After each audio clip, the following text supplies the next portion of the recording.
पुणे महानगरपालिका निवडणुकीसाठी आज सकाळपासून शहरात मतदानाची प्रक्रिया सुरू आहे।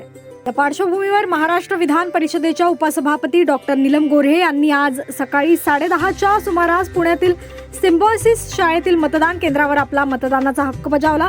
मतदानानंतर माध्यमांशी बोलताना डॉक्टर नीलम गोऱ्हे यांनी नागरिकांना मतदान करण्याचे आवाहन केले। त्या म्हणाल्या, प्रत्येक नागरिकाने आपला मतदानाचा हक्क बजावणे हे लोकशाहीचे मूलभूत कर्तव्य आहे। पुणे शहराच्या उज्ज्वल भविष्यासाठी मीही माझ्या मतदानाचा हक्क बजावलाय।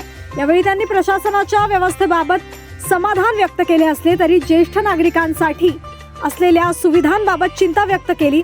या मतदान केंद्रावर मतदार यादीतील अनेक ज्येष्ठ नागरिकांचा समावेश करण्यात आला असून पायऱ्यांवरून जाण्यासाठी पुरेशी सोय नसल्याचे त्यांनी सांगितले। तरी सुद्धा मतदानाचा हक्क बजावणे हे सर्वात महत्त्वाचे असल्याचे त्यांनी स्पष्ट केले। राज्यात कालपर्यंत निवडणुकीचे वातावरण काहीसे अशांत होते, मात्र आता मतदारांमध्ये मतदानाबाबत जागृती निर्माण झाल्याचे त्यांनी सांगितले।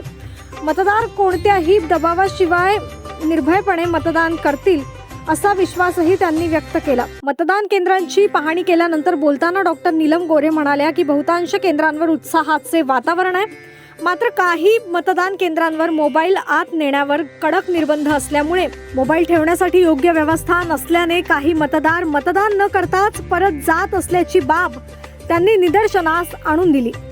दरम्यान पुणे महानगरपालिका निवडणुकीसाठी मतदारांमध्ये मोठा उत्साह पाहायला मिळत असून प्रशासनाने अधिक सुलभ व्यवस्था करण्याची गरज व्यक्त होते आहे।